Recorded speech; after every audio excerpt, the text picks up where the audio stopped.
Hello, YouTubers, and welcome to another episode of The Golf Nerd. Golf is a really hard sport. I mean, really hard. And you could spend your whole life learning and refining technique, but you don't need a perfect swing to start hitting your goals. This video is going to focus on the first milestone that many golfers focus on: how to break 100. But if you employ the tips in this video, you can easily be targeting 90 next. We will not be discussing the golf swing at all. In fact, you need to embrace your current swing and commit to it. If you do this, these techniques will have you breaking 100 guaranteed. But please stick around for the entire video because you're going to need all these tools to accomplish that goal. But before we start, have you subscribed to The Golf Nerd yet? I'm committed to bringing you the absolute best content to help you with your game, so hit that subscribe button. Also, if you do try these techniques, leave me a comment below and let me know how you scored. And if you have any questions or need any clarity on any of the points, please just ask away and I'll get back with you and try to answer your questions to the best of my ability. Now, let's get started with lowering your score. Step 1. Know your swing.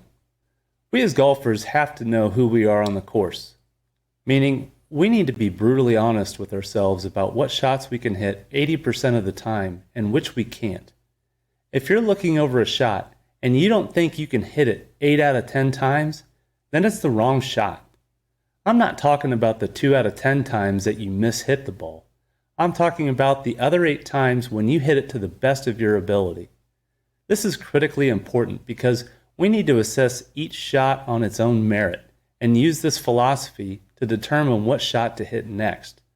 So if you find yourself behind trees or in an awful lie, do not compound the last bad shot with another one.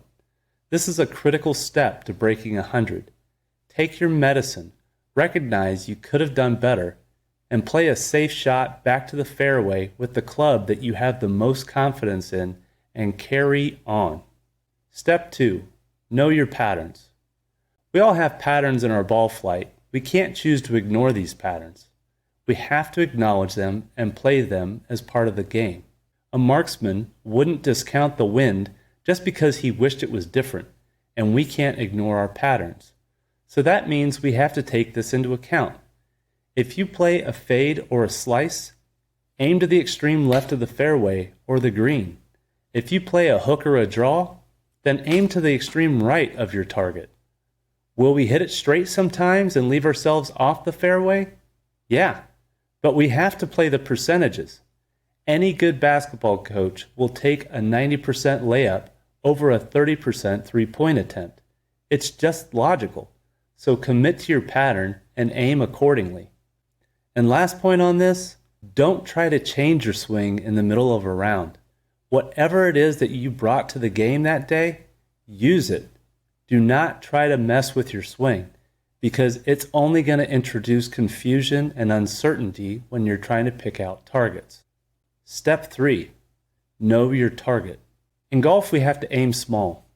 Don't just say I'm hitting towards the edge of the fairway. Pick out a specific target, like a tree stump or a yardage stick, and make that your complete focus. Just make sure it adheres to your shot pattern. When you pick specific targets, you can better evaluate your success at hitting them, and from there, you can further refine your skills as well. Every shot and putt must have a very small target.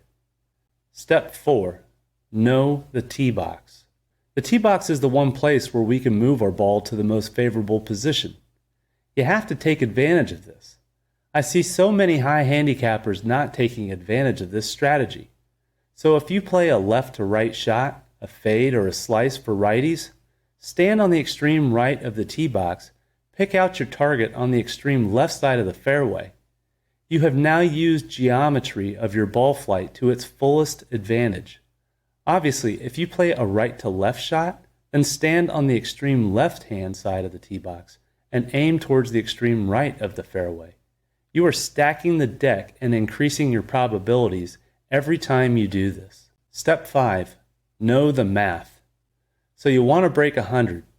If it's a typical par 72 course, then you have 27 strokes to give. That means you can shoot 9 double bogeys and 9 bogeys, and you will break 100. So until you've mastered breaking 100, here's your new strategy. You want to add one stroke to every hole, and that's now your target, meaning a par 4 is now a par 5.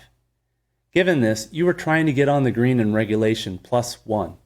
So for that par 4, hit the green in 3, 2-putt, and move on. As an example, let's say you're playing a 330-yard par 4. You hit your 7-iron off the tee 130 yards because you're highly confident that you can hit your 7-iron into play. So you tee off with your 7-iron, play your next shot as a 7-iron, and now you're 70 yards out. You take an easy wedge onto the green, 2-putt, and you have your bogey. This gets even easier if you can confidently hit your 3-wood or driver off the tee. Let's say you can hit one of those clubs 200 yards and in play or just off the fairway. You're now 130 yards out. You hit 7-iron but you miss the green. You're now chipping onto the green, 2-putt, and move on. Sometimes you'll get a par using this method, but what we are really trying to avoid is the big number. Triples, snowmen, etc. And this feeds into the next critical step. Step 6. Know the bump and run. The first time I shot a low 80s score, you'd think it was because I had a fantastic putting round. But that wasn't it at all. I just got really good at hitting bump and runs. It's not sexy, but it is a very high probability shot that can be learned very quickly and is very low risk. You don't scull a bump and run across the green and into a bunker. And if you do, you're not doing it right. It should feel like a putting stroke, where you vary which iron you use to vary the distance. So a smooth 9-iron bump and run with a putting stroke will go shorter than a 7-iron bump and run with a putting stroke. The 5-iron bump and run will go even further. Learn how far each club goes, put a smooth putting stroke on it with little tension in your arms and hands, similar to a putt, and get good at aim and reading greens. Next thing you know, you're chipping in close and having a real chance at 1-putts. Step 7. Know how to putt looking at the hole. Biomechanist extraordinaire Sasho McKenzie, my man crush, has done extensive research on putting while looking at the hole. Sasho has reported that 80% of golfers improve their distance control when looking at the hole. So if you are 8 to 10 feet or more from the hole, look at the hole and try to get it to stop within 2 to 3 feet of the hole. Just make sure you look at the break and keep that in mind. Comment below if you want more details on this method, and I'll do a follow-up video of how to best do this. But I'm telling you, it works. Since our whole strategy of breaking 100 relies on averaging 2 putts per hole, then distance control is really important, and the data is conclusive. It'll help.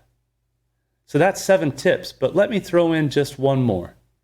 Don't beat yourself up, and don't keep score in your mind. Just write down the number at the end of the hole and move on. This will keep you from getting discouraged and will keep your head in the game for the entire round. It may sound cliche, but the simple fact is, the only thing you can do is focus on one shot at a time. So give it your complete focus and don't be distracted by the score. If you're on number 18 and you know that if you shoot par, you're going to set a personal record, the pressure is going to ramp up. When you get on that putting green, if you still have a chance to get that par, it is going to be like US Open kind of pressure. You don't need that in your golf game. Write down the scores, total them up at the end, and it'll help. I am 100% confident if you really stick to these guidelines, you'll break 100, and in no time, you'll be eyeing 90. Well, that's it from the Golf Nerd. Hit 'em long and straight, and I'll see you next time.